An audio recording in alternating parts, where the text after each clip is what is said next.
matter if points are gained or points are lost, there will be much to discuss.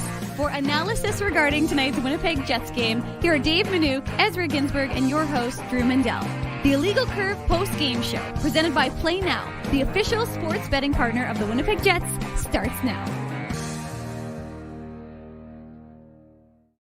Good evening, Winnipeg.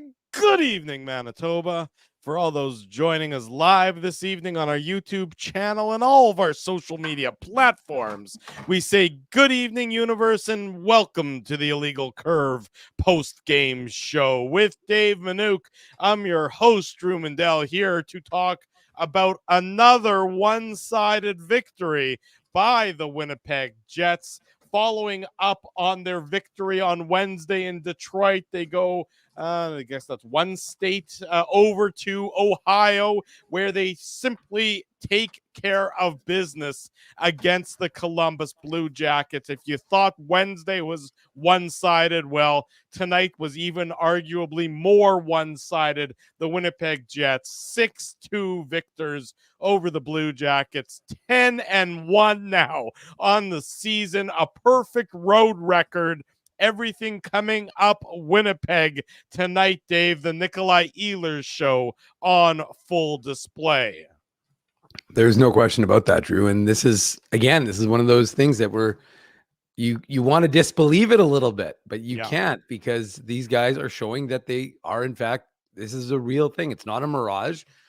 They came out real well. They scored the second goal, the first goal of the game for the second straight game. So they're changing that narrative. They're getting 5-on-5 goals. They're giving up power play goals. That's not the best. Their PK is going to slide a little bit, but I think you'll take that with better 5-on-5 play and your power play still working. So PK still is a bit of a work in progress. Eric Comrie, 3-0 as a starter for the Winnipeg Jets.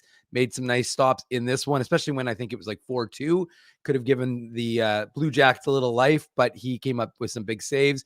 And look, at the end of the day, you're getting each night seems to be a different line carrying it. And before we got going, I was listening to the media availability, and Nikolai Ehlers was speaking with Mike McIntyre and whomever else. Probably Mitchell. No, probably not Mitchell Clinton, because he does the color with that Pauly. So maybe Mike with Aaron Portzline, with someone local, whoever it was. But the fact is that, Ehlers was joking with them, saying, actually, Nino Niederreiter told me I better, with how good my warm up was, I was expected to have a big game, and he had a big game, and he came out flying, and I had to keep amending it, Drew, because I do my little projections, like he's on pace 4. Well, my Nikolai Ehlers one ended, originally it was like 40 something goals and 52 assists, and now he's at like 60 and 56 or something. He's on pace for 115 points. I'm sure the Jets would take that, but they needed, they need these kind of wins. This is a good team win. Team's feeling good about themselves. You come back home, you got 4 straight at home, and you want to make some hay here. But what do they keep doing? They just keep winning, and they're winning the games they should win. But remember, you can pillory Columbus, right? But Columbus wasn't doing bad. They'd won 5-3-1 to start the year. They'd beaten the Maple Leafs. They'd beaten the Oilers. They'd beaten some decent teams. And to the to the credit of the Winnipeg Jets, and something they've done all year so far is they have not played down to the caliber of their opponent. Now, Columbus had been off to a nice start, and they're a great story. And I don't know anybody in and around the NHL who hasn't been happy for Columbus's start, given the black cloud that had been hanging over this organization. So everybody was thrilled for that. But the Jets, to their credit, just went out there and absolutely controlled this game. And this was, look, whether you believe in the eye test, whether you believe in the traditional stats, whether you believe in the fancy stats, whichever you subscribe to, this was not a close game. 6-2, the Jets win, so that's pretty good on the scoreboard. You look at the shots on goal, and sometimes the shots on goal aren't necessarily reflective of the game, especially if a team is just throwing pucks everywhere at the goalie if they're in an effort to catch up in the game. Well, that wasn't the case. Shots on goal tonight, 44 for the Winnipeg Jets, 22 for the Columbus Blue Jackets. Terribly one-sided. Possession numbers. Jets had 63% of the possession. The Blue Jackets had 37. Scoring chances for the Jets, 35 scoring chances for the Winnipeg Jets, 19 for Columbus. And high danger chances, the ones that are, really testing your goaltender, 17 for the Winnipeg Jets. They had 12 on Wednesday, and that's a pretty good number. 17 for the Winnipeg Jets to 5 for the Columbus Blue Jackets. Ooh. The expected goals, 3.98 to 1.02. I don't care what statistical elements you believe in more than the others. Whatever one you chose, it just shows how one-sided this game was for the Winnipeg Jets. Well, shout out to Drew Wendell, not Drew Mindell, but Drew Wendell, who comes up with the Jets sent Columbus back to Spain. I like that one. It's pretty funny. But yeah, Drew, I mean, if you look at this, you didn't really need to look at the numbers to tell you that the Jets were outclassing Columbus, but they tell a story. And they told the same story that I would suspect your eye test watching that game would have told you, which is that this Jets team thoroughly outclassed the Columbus Blue Jackets. And it becomes a testament to they played well. Now, look, I mean, there's a lot of factors. Did they play well for their coach? Scott Arniell coming back to Columbus as a head coach for the first time in 14 years. Of course, this is where he got his start as a head coach in 2010 and 11. And then he had that full season. And I think he was coaching for 40 something more games before they relieved him midway through. His time in Columbus was an unmitigated disaster. And there's a really good article about Scott from Aaron Portzline of The Athletic that I linked in the afternoon papers or afternoon links this afternoon, talking about where he had a conversation with Aaron Portzline talking about the mistakes he made in the past and how he kind of came out of it a better coach and how he learned from the mistakes he had made. So if you didn't get a chance to read that, it's on our feed. It's a real good article. It is a great article, and it shows the growth of Scott Arniell as a head coach. Because, Aaron Portzline, who's now with The Athletic, at the time he was with the Columbus Dispatch, and he was really the only beat writer that covered the Blue Jackets on a regular basis. And Aaron is a very good friend of this program. He's been a good friend of ours for many years now. And Scott Arniell, and he says, in the article, he says, I thought I knew all the answers. I thought I knew how to be a head coach. That's right. And he admits, now hindsight 2020 and all that he didn't. And he didn't go about the job well. And he, in fact, went out of his way to pick fights with Aaron Portzline of the at the time of the Columbus. I don't think he went out of his way, but I don't think he avoided it. They had a confrontational relationship from the get-go, and that's not the way a head coach needs to act, especially when that's the only real media beat writer who's covering your team on a daily basis. Just another example of how Scott Arniell has adapted and how he has grown and how he has learned in his next stint as being a head coach behind the bench. Because I totally do believe, Dave, that to some extent, look, by and large, the Jets are a better team than the Blue Jackets. So that's the major factor.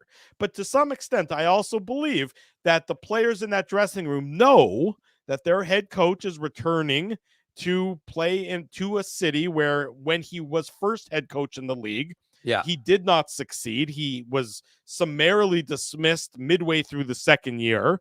So the players in the dressing room, who speak, by and large, speak very highly of Scott Arniell, I'm sure that also factored into their thinking a little bit with regard to their performance tonight. I agree, of course, because I was making the point that I think it's just a testament to the team that they came out the right way. And I think they wanted to do that regardless of the symbolism of the game or not. But I just think that adds to it. I think the Jets have a burr in their saddle, which, if you're a Winnipeg Jets fan, is not a bad thing for this team. They didn't like the way they played against Toronto. They didn't like losing to Toronto. And they didn't want people to be like, of course, here they go again. Yeah. And so instead, what do they do? Everyone's thinking that they're frauds. No, exactly. And so, but what do? They come out and they pummel the next two opponents. And you're going to have a stiffer test in Tampa on Sunday afternoon. But the fact of the matter is that you're going to, and you've got Dallas the following weekend. We talked about it. The schedule is going to get tougher. But as I highlighted the comment by someone earlier in the chat, Drew, you can only play the schedule that you're handed. You know, you can only do what is in front of you. So, you know what, right now, what the Jets have done is they've banked 20 out of 22 points, folks. Again, we're not talking about locks for the playoffs, but it's kind of a lock for the playoffs right now based on what they're doing. I mean, you don't get to 20 points. And I detailed it the other day on the website when they were 9-1-0, because I just thought, you know, it's a remarkable place for this Jets club to be. And I was curious, like, historically, how did this compare to the Jets of the past? How would this compare to the previous 13 seasons that we've seen in Winnipeg from a Jets club, right? 9-1-0, not exactly insignificant. And interestingly, the best season this Jets team ever had was 21-22 from the start of 10 games, I should say, at 6-2-2. They've had a bunch of 6-3-1 starts, but getting 18 out of possible 20 at that point. Now it's, 20 out of possible 22. Yeah. But the truth is, it's not insignificant. And, you look through the years, Drew, even last year's team, or, 17-18, best year ever of the Jets, right? Like I don't think anybody would question 17-18 was the best Jets team we've ever seen. Agreed. And that team got to 9 wins that year in game 16 versus game 10. Right. So this team is doing something. You have a long way to go. You have to prove it. And there's no doubt about it. You're going to have some stiff tests throughout the course of the season. But if you're a Jets fan right now, with the lines going the way they're going, with the goaltending that you're getting from your backup goaltender, right, where everybody was all nervous, Eric Comrie, 3-0, you got to just enjoy the ride. And more importantly, while you're enjoying the ride, smash that like button and make sure you're subscribed to this channel. There you go. Do what Dave M said. Smash the like button. This is the Illegal Curve post-game show. Drew Mandel, Dave Minuk with you on a Friday night. Go ahead, Dave. No, and the one last point I was going to make, and I just saw it in the chat, but it's something I was thinking about. It's something I've mentioned on both the Saturday show and on our post-game shows. Oh, sorry, it's Hamilton Dave saying, "Yep, Ehlers is playing for the cash, but I'm okay with it." And I've mentioned this, Drew, and it's curious. It's interesting because some of the guys who got on the score sheet today, but the Jets are seeing the benefit of guys in their final year of their contract. Nikolai Ehlers, final year of his contract, on pace for a career year. Mason Appleton, final year of his contract, on pace for a career year. Neil Pionk in the final year of his contract, on pace for a career year. Even Vlad Nemestikov in the final year of his deal is on pace for a career year. The only one who isn't is Alex Iafallo. And even Gabe Vilardi, who of course is an RFA, he's playing for his next big deal. So you're getting the benefit of all these Jets. And I said it, I want to say I said at the beginning of the year, before the year started, saying that the Jets, I think, will be beneficiaries of all these guys playing for their next contract. But we're seeing that a little bit. And again, I'm not saying that that's their motivation, but I just think that it doesn't hurt things. It certainly doesn't hurt things when guys, they stay motivated. They want to play for their next contract, whether that's in Winnipeg or in a different market altogether. Time will tell on that front. But the Jets will absolutely reap the benefits of it. And tonight, I mean, when he is on, and he was on, with capital O, capital N in today's game, there is no player in the NHL who's quite as exciting and quite as dynamic as Nikolai Ehlers. So his performance... There's a McDavid guy who I wouldn't necessarily throw down the throwaway. Right. You know what I'm talking about. Ehlers is one of those guys who can take over a game when he's at peak Nikolai Ehlers, as he was tonight. And there's other players in the league. But from the Jets' perspective, when he's going, good things are going to happen. And his performance tonight really is going to lead off the Play Now game recap. The Play Now game recap. Big thanks to our friends at Play Now for their continued support of the Illegal Curve post-game show. Learn to bet with Play Now, the official betting partner of the Winnipeg Jets. Sign up and get up to $250 in bonus bets. Conditions apply. 18 plus. Please, please, please enjoy responsibly. And it really was the Nikolai Ehlers show tonight. I mean, you saw the jump that he had in the step. You mentioned when the Niederreiter said about Ehlers in warm-up, just that he seemed like he was, had that extra sort of speed boost attached to him tonight. And he certainly was, the hat trick, as we all well know, he certainly was the most dynamic player on a team full of dynamic players tonight for the Winnipeg Jets. And he opens the scoring at the 5:13 mark. Again, the Jets come out as an absolute house on fire. dominating in the early going, in the shots on goal and everything else like that. And then they finally get rewarded. Not finally, but they get rewarded 5 minutes and 13 seconds. Nikolai Ehlers, his fifth from Colin Miller. The Blue Jackets are hemmed into their own zone. I believe it's Justin Danforth who can only sort of just relieve the pressure by flipping it into the Winnipeg Jets zone. Ehlers is coming off the bench. Colin Miller sees that Ehlers has that head of speed. He gains the Blue Jackets blue line with no problems at all, and then he absolutely unleashes a howitzer, which very easily could be our Seagram shot of the game. I'll save it for a different goal, just for really no reason. I might as well just save it for a different goal.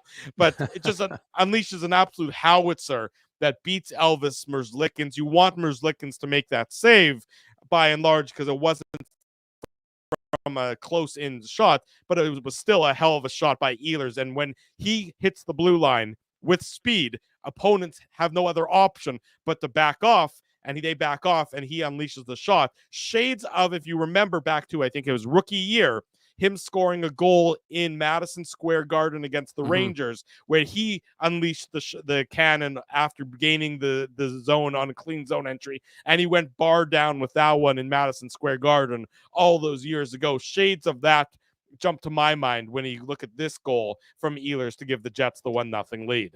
Yeah, and heads up play by Colin Miller, like you said, Drew. Yeah. I mean, did recognize that the both teams were kind of in the midst of a change. He sees Ehlers, and as he builds up that speed, and we know what he can do.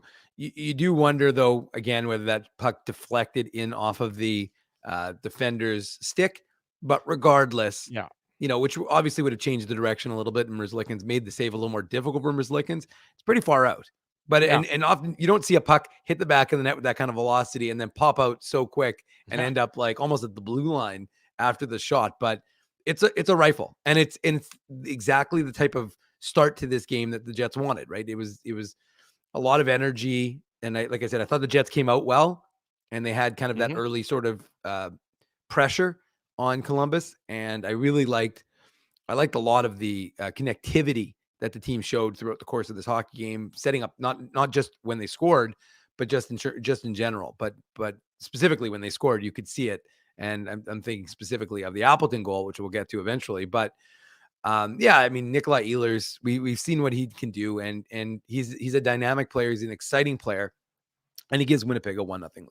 Yeah, exactly how the Jets wanted to start the game. Again, you get the good feelings, you get the doubts into the opponent's head. Blue Jackets playing well, getting, confident hockey team, how they've been playing as late. When you give up an early goal, when the Jets are flying, when they look like they don't have any answers for what the Jets are throwing at them, the seeds of doubt are planted early in the minds of the Columbus Blue Jackets. But to the Blue Jackets' credit, they battle back and they tie the game up at 1. It's a bit of a broken play.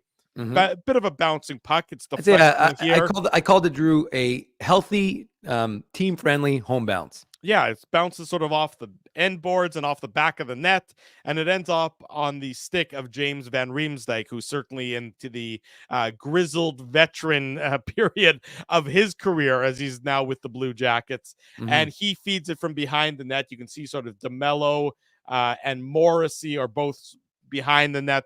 Scheifele's behind the net. Well, when you got 3 guys on the same team behind the goal, that usually means somebody's going to be open in front. And that player who was opened in front was Sean Corrali. And you see Niederreiter is just about an eighth of a step away from getting there, but it goes from Van Riemsdyk behind the net to Corrali in front of the net into the back of the net. And the Blue Jackets have tied the game at 1 goal apiece at the 11-minute and 2-second mark of the first period, Dave. Yeah, and it's just, again, like I said, it's one of those situations where it looks like the Jets are in some trouble, but they could get it out. And Morrissey and Scheifele are trying to support each other. Scheifele thinks that puck's coming with them after that bounce. Of course, it bounces completely the opposite way. And as you said, Drew, JVR is a pro. He knows what to do with it, gets it right out in front, and Corrali puts it into the back of the net. Not much Eric Comrie could do on that one, and it's a 1-1 game. And it obviously gave Columbus a little bit of life. They were feeling good about themselves, especially because I don't remember what exactly the shots were at that point.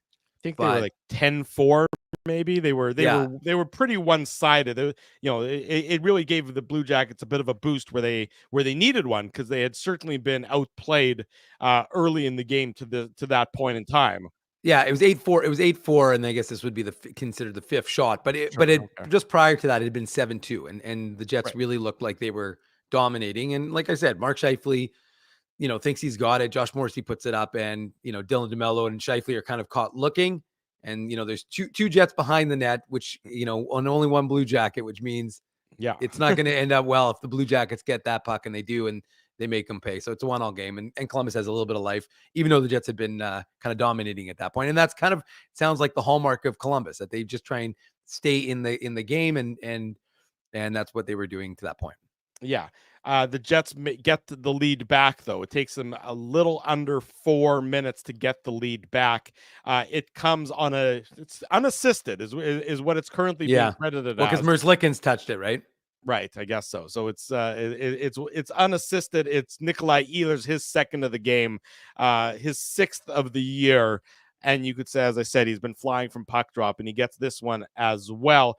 And really, the credit for this play has to go to Dylan Samberg for keeping the puck in at the Jets' blue line. It starts with a face-off to the let me do this in my directions. To the right of Merzlikins, a faceoff that's actually won by the Blue Jackets. They fail to clear because Dylan Samberg makes a very strong, very aggressive play to keep the puck, zone. It bounces around sort of in the mid-ice portion of it, above the circles. Vlad Nemesnikov is there.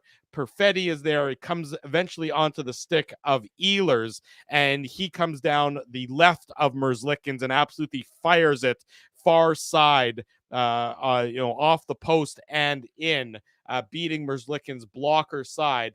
To really give the Jets the 2-1 lead. Just a dynamite shot by Nikolai Ehlers and a dynamite play by Dylan Samberg to keep the puck in when it really certainly looked like the Blue Jackets were going to have a clear there, Dave.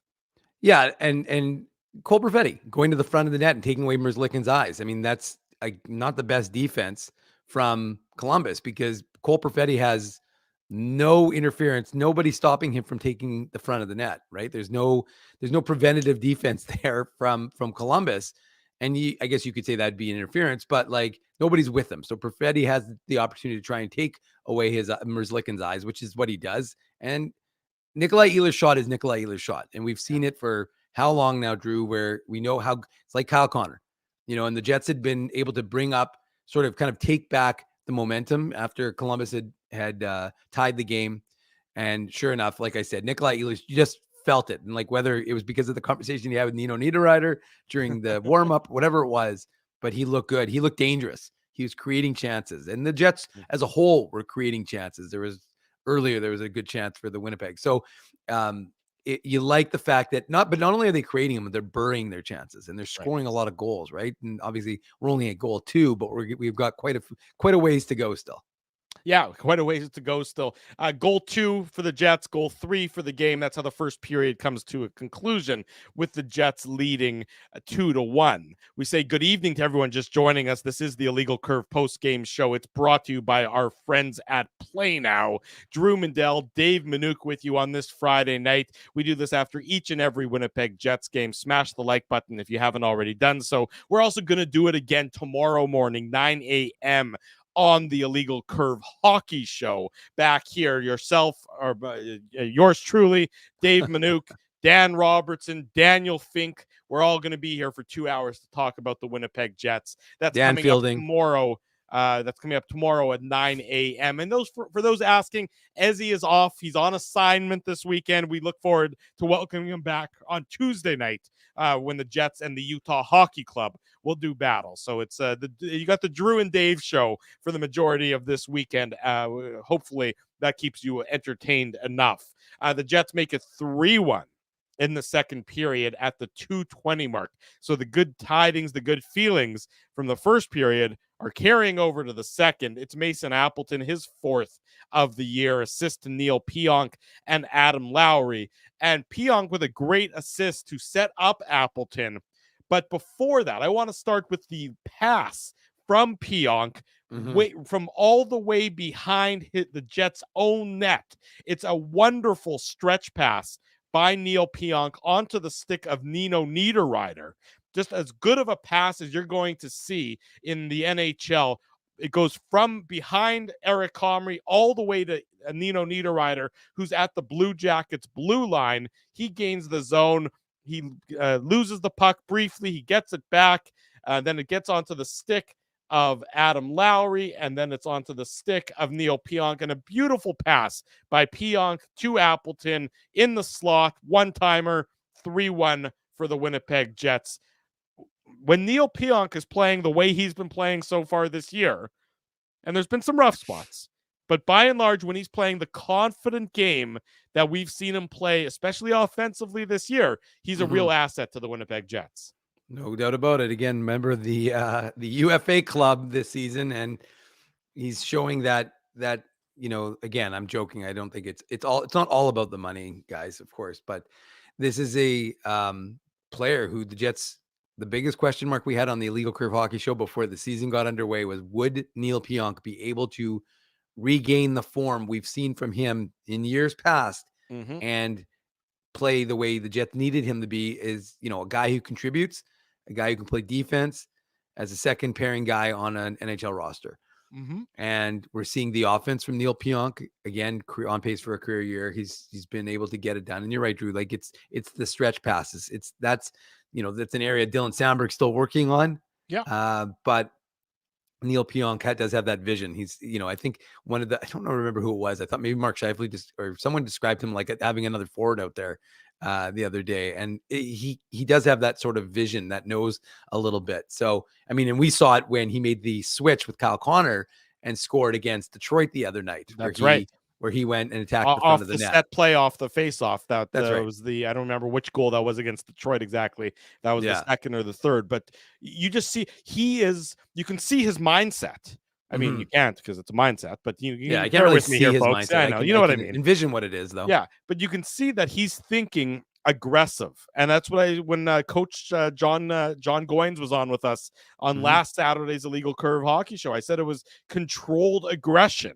And you're definitely seeing that from Neil Pionk this year. And this was another example, a great pass. Go back, folks, and watch the pass from Pionk to Niederreiter. And then you just watch Pionk put himself into a good position in order to set up Appleton for the goal. They're thinking offense. They're thinking drive the play. They're thinking controlled aggression, and you saw it there from Neil Pionk to give the Jets the 3-1 lead early in the second period. Well, and when I mentioned in our preamble before we started getting into the recap, Drew, one of the things I noticed was the connectivity of that line in this shift specifically, and I just like the fact that almost everybody on the ice touched the puck there, right? 4 of the 5 guys touched the puck because Nino Niederreiter, you're right, controls that, makes a nice drop.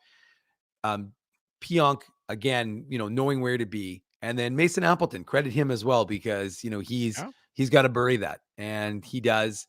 And it's, this is, again, you're getting guys who are feeling good about themselves because everybody is contributing and everybody's getting having a hand in these victories, right? It's not reliant on one line. The only line, obviously, that's not overwhelmingly contributing, obviously, on the score sheet is the fourth line, the Kupari line. Right. But they're still winning their minutes. They're just not scoring, getting the benefit of those goals. Almost an 80% Corsi for percentage for the Jets' fourth line in tonight's game.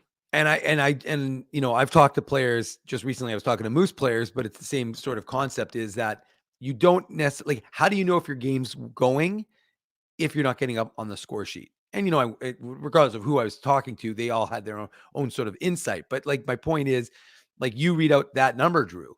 Yeah. And that's a huge win. If you can have a fourth line that controls the play like that when they're up against whichever group that they're going up against on the road, though, so they're not getting the favorable matchups in that regard. Right. That's always going to be a real good thing for this Jets club.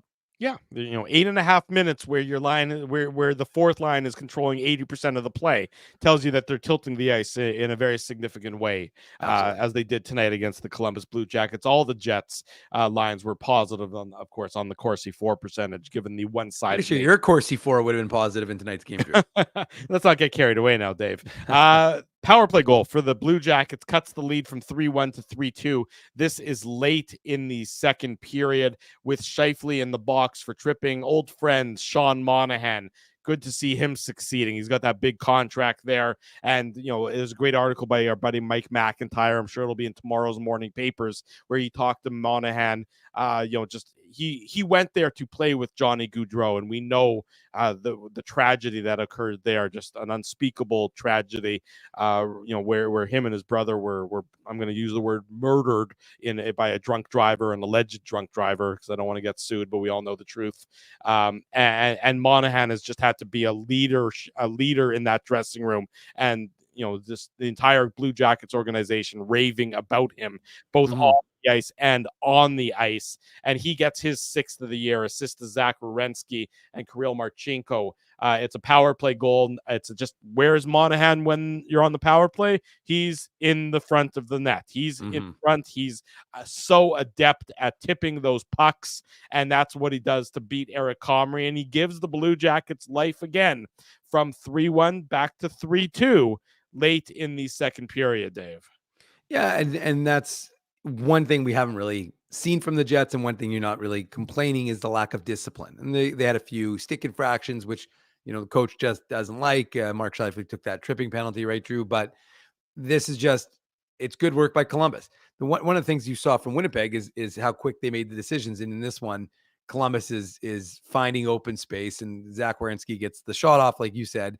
And one thing about Sean Monahan, although it's interesting because they didn't give him the goal initially, but one thing about him is we know how adept he is. And you got to think that both Dylan DeMello and Dylan Samberg are aware, but you've got two Columbus guys in front who are basically, they own the real estate, right? So that's kind of the unfortunate part, is that DeMello and Samberg are not really taking a man.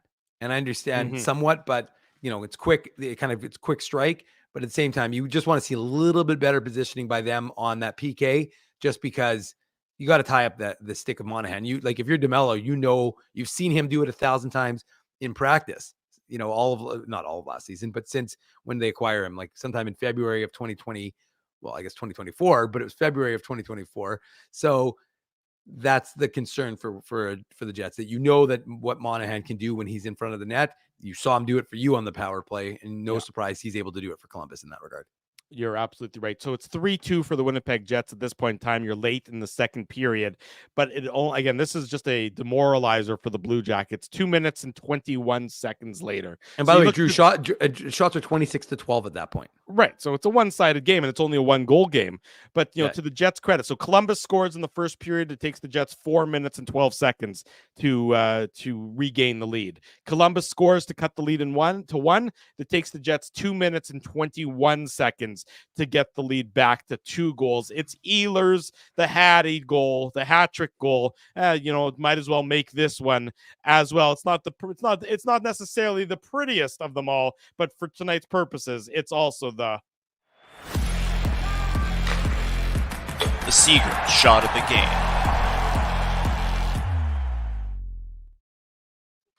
Why not? He gets the hat trick with this one. He might as well be the Seagram shot of the game. Big thanks to our friends at Seagram's for their support of the Illegal Curve post-game show. Whatever you're drinking tonight, drink it responsibly.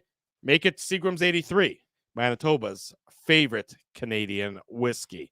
Big thanks to our friends at Seagram's for their support of the show. What I like the most about this goal is the puck retrieval demonstrated by the Winnipeg Jets. They go and they win the loose battles for the pucks, and they're so hard on the Blue Jackets that the Blue Jackets just repeatedly turn it over and they can't gain control of it, and the Jets just win puck battle after puck battle after puck battle on this goal. Even though it says Ehlers unassisted, you go back and you watch this goal and you see that Perfetti's got a role in it, and you see that Nemesnikov's got a role in it.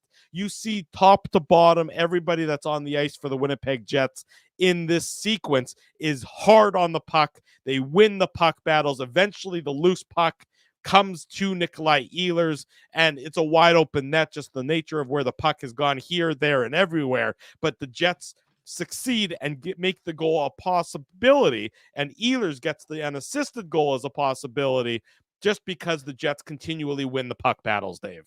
Yeah, no, there's no question about it. And that's one of those things, retrievals, right? We've heard about it. Marty Johnson was talking about it. This is one of those things that the Jets, I'm not going to say they weren't doing it last year, but it just seems like they're much quicker on pucks, more aggressive, controlled aggression, to quote a Drewism, if you will. But this is just good puck retrieval, good heads up play, nose for the net. The Jets are aggressive in that regard. And from chaos, you see a Nikolai Ehlers hat trick. And, Drew, I honestly think probably the most shocking thing is that it's his first hat trick since 2018. It's hard to believe it's been that many years since he last got a hat trick. I agree. He has 5 hat tricks total, which puts him, behind Scheifele, and Laine had 8, I think. And Scheifele has 6 or 7. But it's just amazing to me that Ehlers, and Connor has probably 6 or 7 as well. Right. But it's just amazing to me that a guy like that who can score that easily and does it, but doesn't seem to get the hat tricks, which again, obviously you're going to take more consistent scoring across the board than you are inconsistent hat tricks. But it's just funny how, like I said, when I remember I looked it up because I always pay attention to see when guys get their last hat tricks, all that stuff. I'm just fact checking myself. Scheifele has 8, Laine has 8, Kyle Connor has 5, and now Nikolai Ehlers has 5. So those guys are the hat trick leaders for the Winnipeg Jets. Not since the 17-18 when the Jets were getting all those. I think they had 8 hat tricks that one season, but there's been, or maybe it was 18-19 when Laine went nuts in November. But regardless, Nikolai Ehlers, he gets his first the first Jets hat trick of the season and his 5th of his career. And it's just hard work. They don't all have to be the nicest shots of the game necessarily. Some folks were giving you the gears, Drew, saying that they couldn't believe you picked that one. But you were picking it more for the symbolism, that more than maybe the actual shot itself. Because I agree with some of the comments. You probably give it to Ehlers' first goal or Josh Morrissey's goal. But regardless, the hat trick is not something insignificant. We'll talk to Dan. He's joining us on tomorrow's show at around 9:30. He'll tell us all about what it was like to see 3 Jets fans toss their hats out onto the ice at Nationwide Arena. That's right. So Dan Robertson tomorrow morning on the Illegal Curve Hockey Show, 9 a.m. This is the Illegal Curve postgame show. Drew Mandel, Dave Minuk. The postgame show presented by our friends at Play Now. 4-2 for the Winnipeg Jets after 40 minutes, and they make it 5-2 on the power play. So they've given up one shorthanded goal. They get a power play goal at the 11:39 mark of the third period. Drew, I just want to, before you get into that, Mark Scheifele gets that penalty, that tripping penalty that I mentioned earlier. Yeah. Right at the end of the second. It's only a 4-2 game. Mm-hmm. And that's an important kill. No, you're talking about the Morgan Barron tripping penalty. Morgan Barron. Sorry, Morgan Barron. Did I say Scheifele? Scheifele got the one that's Monahan. Yeah. But the point, the Morgan Barron one, although I think they said on the broadcast they thought it was Rasmus Kupari and Morgan Barron got called for it. But ultimately, regardless, that one is a big kill because it's a 4-2 game. If they score early in the third and make it a 4-3 game, it's a lot, Captain Obvious. It looks like a lot different of a hockey game. And instead, the PK comes through and makes a big kill there. Just like in Detroit. Remember, Detroit had a power play that ended one period and started the next that the Jets were able to successfully kill off. And they replicate that tonight against the Columbus Blue Jackets as well. So they kill off that penalty, and then the Jets make it 5-2 at the 11:39 mark. It's a power play goal. Morrissey is second. Ooh. Sorry, got something in my throat there. An absolute clap bomb Hey, it sounds like Dave M's time to shine. If Drew's I gonna know, not be able to talk. hang on, I'm okay. I'm not that bad. Morrissey is second of the year, assist to Mark Scheifele and Nikolai Ehlers. And what I love on this one is that the play starts. The Jets win a puck retrieval on the power play, and it starts to the right of Merzlikins. That's where they win the puck retrieval, to the right. And you watch the puck go. It goes up the right-hand boards. It goes over to the other side. It goes back down the left-hand boards, the left of Merzlikins. It goes back around the net, and then the pass to Morrissey comes from the right-hand side where the play began. So they've taken it all the way around the rink before the pass from Scheifele onto Morrissey's stick, and he absolutely wires it past. But you have to love that puck movement. It's funny. Laura was saying to me earlier today, she's saying, "Oh, do you want to take the kids to the Harlem Globetrotters in January when they come to town?" I said, "Yeah, sure. The kids would like that." And this is sort of, not that this was anything fancy or anything Globetrotter-esque, but it was just great puck movement. And the Globetrotters are a good basketball team. Has good ball movement, and that's what you saw, and that's what you've seen from the Jets' dynamic, because I can use that word for it right now. It's dynamic, the power play. And Morrissey, when he tees it up, just on and off the stick, an absolute bullet to give the Jets a 5-2 lead. Yeah, there's a lot of passion from you there, Drew. And we talked about it. I mentioned it the other day because I was looking at the goals from the defense, and I thought, wow, the Jets are getting, productive. Like we talked about, Rick Bowness wanted 44 goals, and this team's on pace for 50, 60 goals from their blue line. And yeah, Josh Morrissey critical on the power play, and this power play unit, had some good looks, and they finally he buries that one. And you're right, that's a no doubter with that big blast from 44. He's playing for it, right? Like these guys, look, everybody being motivated, whatever their motivation is, Hellebuck and Scheifele, well, I mean, a lot of these guys want to win a Stanley Cup. They want to solidify their legacies. They also want to be part of this Four Nations. Don't think Josh Morrissey's not thinking about Four Nations. Don't think Josh Morrissey's not thinking about the Olympics, as is Mark Scheifele, as is a lot of other players. And I think that, again, these guys are making the case. This defensive core right now has, I think, the most points as a group. I mean, Cale Makar is single-handedly keeping the Avalanche story in it because of he's got 17 points coming into action tonight. But although I don't think Colorado was playing tonight, but no, they're not. But the point is he's got half the points for Colorado of their, or a little bit under half. Whereas the Jets have a little more even distribution with Morrissey and Pionk, and of course Sandberg and Miller and that stuff. But ultimately, you're getting help from that back end, and the power play continues to be lethal and continues to be fast, and the decision making is good. And as a result, what a surprise! Nikolai Ehlers on the top power play unit, and that unit is having success. And you have to pick your poison. Yeah. Like you really can't. Like I understand. And the funny part is the second unit, which I believe maybe they're even again. We'll have to ask Kelly Moore. Yeah, because they were, the second unit was one up after the game on Wednesday, so now they'd be back to even. Yeah. Yeah. So I think that they're even. These two units are even. But you talk about that. Don't think for a second there isn't a little bit of internal competition. Sure. With regard to the two units. That the first unit definitely wants to go out and match the second unit. And it's not a rivalry and it's not a bad thing. In fact, it's how good teams succeed, is that the players challenge each other. Remember what was it they said in the offseason? What was the thing about the offseason? 10% more. How do you get 10% more out of these guys? How do you as a player go home in the offseason? How do you get 10% more to give to this team next year? Well, in the on the special teams, the second unit, they're giving that 10% more. You don't think that first unit wants to go out and give that 10% more as well? So these are all very good things when the players themselves are the ones challenging one another and competing with one another and driving one another to the heights that we've seen this Winnipeg Jets team achieve so far this year.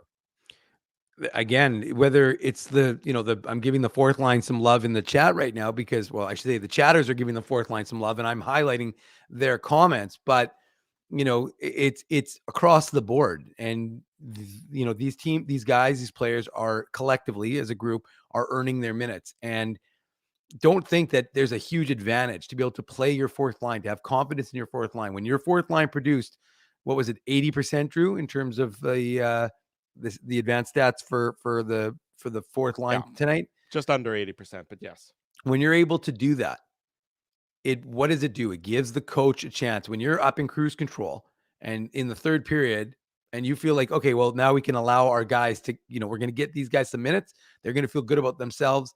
And ultimately, what are we going to do? We're going to rest the Kyle Connors because they're already having success. I'm not saying they're not going to play, but you don't need to ride them. And that's the other benefit. We're seeing it across the board because you're seeing the benefit of, Eric Comrie already has 3 starts. Jets only played 11 games, right? That's not insignificant to think that Connor Hellebuyck has had 3.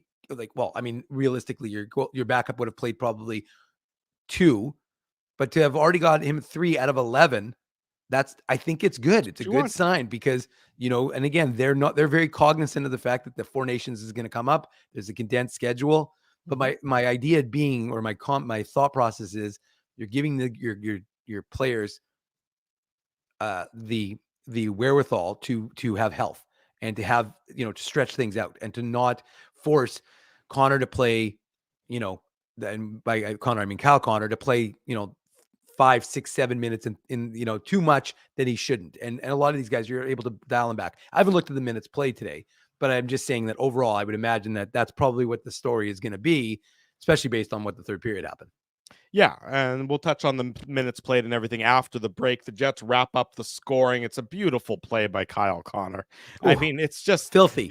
It's filthy, and Zach Aston Reese is the victim of the Blue Jackets on this one, and Zach is still, I think, looking to see what the hell happened. You'll have to go back, and he won't like the video of it very much, but it's Morrissey to Kyle Connor, and Kyle Connor just feeling it, and just a wizardry of a play to set up Gabe Vilardi, and Vilardi makes no mistake, and sort of a quiet night by and large for that first line until that play, and it's Connor. He's up to, what's he up to now? How many points is he up to now? 15, 16 on the year already? No, he's not 9. He's 19, I think. How many goals does he have? I can't even keep track. 9 goals. He's got 9 goals. 9 goals. Then he's got 9 goals, 9 assists, so 18 points. So 18 points. I mean, and this was his. Yeah, he so now it's an 11-game point streak to start the year for Kyle. Technically Connor. 19 if you go back to the 8 he scored the 8 games he had played before at the end of the season. True, but he gets on the board late, and Vilardi gets his 4th of the year, and it's 6-2 for the Winnipeg Jets. Just a tremendous victory. The Jets remain perfect on the road. 6 wins in 6 road games so far this year, which is unbelievable is the way to put it. They come home. They got Tampa on a Sunday afternoon, and then they got 3 straight division games to wrap up a 4-game homestand. They're flying high, the Jets are, and the Blue Jackets were their latest victim. 6-2 tonight in Columbus, Ohio. The Jets back in action on Sunday against the Lightning. Don't go anywhere, folks. We have more to come on the Illegal Curve post-game show. In the interim, while we play these very important commercials, you can smash the like button, you can subscribe to the podcast, and you can leave us some feedback and let us know what you think of our program. Drew Mindell, Dave Minuk with you. It's a Friday night. The Jets win 6-2. Don't go anywhere. We want to thank you for not betting with Play Now and choosing our illegal gambling site instead. Because we couldn't afford things like this without your money. So much of your money. Now you might have questions like, do our profits benefit your community? No. Or bet with Play Now, Manitoba's local legal and secure gambling site. Dining, entertainment, parking, and convenience, all in one spot. City Place is located in the heart of downtown Winnipeg, attached to the Canada Life Centre. Whether you're working, living, or out for a night in the downtown, make City Place your go-to destination before or after the fun finds you. Lunchtime, game time, anytime, visit City Place at 333 St. Mary Avenue next to Canada Life Center. Holt Dental, the new official dentist of Illegal Curve, has a philosophy rooted in two unyielding principles: genuinely caring about patients and providing outstanding service. Being a patient of Holt Dental means more than just checkups and treatments. It's taking the time to listen and talk to each patient so they can achieve the best long-term health, functionality, and aesthetics for their teeth, mouth, and gums. Conveniently located at Grant Park Festival on Taylor Avenue, Holt Dental is dentistry of the highest quality in a comfortable and relaxed environment. For more information, visit holtdental.ca. Oh, and there's plenty of free parking at the front door, too. Celebrating its 40th year as Winnipeg's home for stand-up comedy, Rumors Restaurant and Comedy Club has recently been named Canada's top comedy club and a top 5 comedy club in North America. From birthday parties to date nights to fundraisers and everything in between, Rumors is your destination for the best and most affordable live entertainment Winnipeg has to offer. For more information on upcoming shows, Rumors' incredible promotions, and to purchase tickets, visit rumorscomedyclub.com. So you're a pizza person, you married a wing person, but somehow your kids are salad people. You can't pick your fam, but you can pick your BP meal deal, starting from $18.99 for takeout or delivery at bostonpizza.com.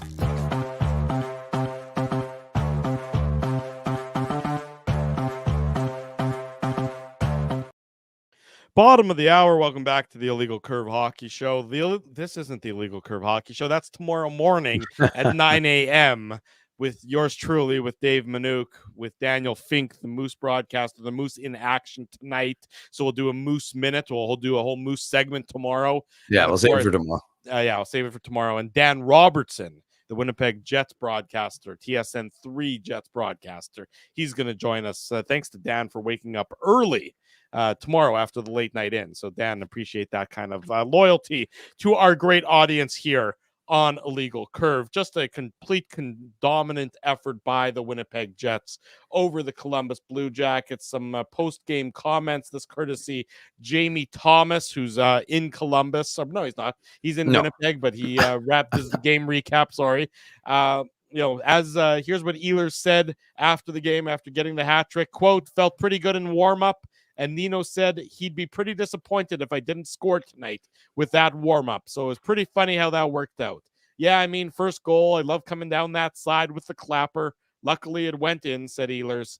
So from that on, I think as a line, played really well, and that created a lot of chances. We could have had a few more, but it felt good. Don't be selfish. Don't be greedy, Nikolai. You got 3. That was very good. Your line played pretty well. Here's Jets head coach Scott Arniell. Quote, we're trying to keep people out of our end of the rink, so that means you're playing probably down in the other end. That checks out. That's logically that checks out there. Yeah. You try when you get teams caught on the ropes there a little bit and getting tired and start zone timing them. That's when we try to keep our foot on the gas and keep the pressure on them. It's not always going to end up that way, but you got to take what's being handed to you right now. Just another unbelievable performance by the Winnipeg Jets. They're averaging almost 5 goals a game. I know. I mean, and they're not giving up any. I mean, folks, it's just really enjoy this ride. You're giving up barely more than 2 a game, and you're scoring almost 5 a game. You don't have to be a hockey analyst to know that's pretty good stuff right there. Just to complete, the Jets have given up the 26 goals so far. Carolina's given up 21, but in 2 glass games. Yeah. So, if you look at it on a goals against per game played, level, they're pretty even there. And then they're just putting the puck in the net. 52 goals for so far this year. Tops in the NHL. The New Jersey Devils are second, but they've played 2 extra games. The Golden Knights are the only team close to the Jets. They've scored 50 goals in their 11 games. So who knows how long the ride's going to last, but enjoy it while it does so far for this Jets team, right, Dave? Well, the only thing is that, the crazy part, Drew, and we've talked about this throughout the course of this streak, is that you keep thinking, well, the Jets must have so much distance between them and the next place team. And Minnesota, if everybody wasn't talking about Winnipeg and how unlikely things look right now, the Minnesota Wild, who had just came off the road and had a phenomenal road trip, right now they're up 4-3 over. They won. It's over. They beat Tampa Bay 5-3 tonight. Okay, so they must have scored an empty netter, but it was so they were playing Tampa Bay Lightning, who of course will be into Winnipeg on Sunday afternoon. But I mean, just remarkable that Minnesota continues to win, and now they're just only 4 points back of Winnipeg, having played one fewer game. Worth pointing out, though, that Dallas lost tonight to Florida, so the Jets do gain ground again. Oh yeah, Dallas lost. They're playing in Finland right now. Dallas in Finland. That's what I meant. Yeah. They played in Finland this afternoon, and Florida beat them this afternoon. So it's way too early to be scoreboard watching, but there might not be a ton of room between the Jets and the Wild, but there's a little more room between the Jets and the Stars, and then the Jets in Utah, and certainly the Jets in Colorado, as they're certainly going through their struggles. So you can only control what you can control, as we've said on the show over and over and over and over again. And the Jets are controlling their lane of things with that 10-1 record through 11 games so far this year. Just absolutely remarkable. The 909 save percentage or win percentage. And Drew, you were talking about the numbers and the goals for and the goals against. One of the things that probably shouldn't be glossed over is Columbus had came into this game scoring quite a bit. I think they had 30 something, 35 goals maybe. I guess they scored twice tonight, so they had 35. Right. So they were just under 4 goals a game themselves. That's what I'm saying. So Columbus came in and they've been scoring quite a bit, and you detailed it. They beat up on the Oilers. They beat up on Toronto. They beat up on Seattle, I think. So they had a number of big goal games. And so to keep them to 2 is a victory. And we talked about the Jets' possession. And one of those goals, of course, came on the power play. So they only gave up the 1 5-on-5 goal for Winnipeg. So good, stingy defense, great offense. Right now, this Jets team is clicking. Sure, there's going to be things that are going to derail them, but it's about just continuing to add to the positivity. Now they come home, they get a chance to, because obviously it was a little bit of an abnormal situation coming back and only being in Winnipeg for the one game against the Leafs, then going back on the road. But like we detailed, they'll have 4 straight here in Winnipeg, and a good chance to continue what they've built, because you can say the schedule has been easy. Fine. You're welcome to. And as I highlighted the comment from Rain just a few minutes ago, people said that Minnesota game wasn't that impressive. Well, given what Minnesota's done, it looks like, but I'm saying it's a little bit more of an impressive victory, right? Because Minnesota's a better team than people probably would have originally given them credit for. Look, right now, you just have to enjoy what this Jets club has done. And they're the talk of the league, and they're the toast of the league. Yeah. Are they going to remain that way? We don't know. But what we do know is that they've gotten 20 out of 22 points to start the season. They're on their way to setting all sorts of records. And from whether it's Kyle Connor or Nikolai Ehlers or Connor Hellebuck or whomever it is, they're getting contributions up and down the lineup. And it's a remarkable thing to watch. And I'm sure Jets fans are enjoying it. So smash that like button before you head out and enjoy the rest of your night. Enjoy the rest of your night indeed, but be sure to be back here 9 a.m. tomorrow for the Illegal Hockey Show. Want to say a big thank you to all the sponsors of Illegal Curve who make the post-game show, the Saturday show, and the website a possibility. Our friends at Rumors Restaurant and Comedy Club. Nathan McIntosh is in town. If you haven't seen Nathan, he's hilarious. Originally from Halifax, now lives in New York City. 2 shows tomorrow night, 7:15 and 9:45. Get your tickets, rumorscomedyclub.com. Play Now, of course, is the title sponsor of all of our shows. Big thanks to them. Holt Dental. I was talking to Dr. Jonathan Holt earlier this week, and we've got some ideas for a new commercial percolating that certainly, if we can execute them, will be very, very funny and go down in the lore of Illegal Curve commercial history. Our friends at Boston Pizza, we're next there 3 weeks from tonight. So again, mark it in your calendar. 3 weeks from tonight, Friday, November 22nd, the Jets at the Penguins. Will Rutger be in the lineup? We do not know, but we will be at Boston Pizza Taylor for for a 6 o'clock puck drop, an illegal curve watch party, and post-game show at a very reasonable hour. So be sure to join us 3 weeks from today on Friday, November 22nd for that. Also, our friends at City Place will be there that week as well. We'll be there on November the 19th for the Jets and the Panthers. That's our next City Place lunch hour show. So in about less than 3 weeks, we'll be back for that when the Paul Maurice and the defending Cup champs will be in Winnipeg on Tuesday, November 19th. We'll be at City Place. And, of course, Seagram's for their support of the show. Thanks to all of you for joining us. We'll see you tomorrow morning at 9 a.m. For Dave Minuk, I'm your host, Drew Mandel. Thanks for watching the Illegal Curve post-game show.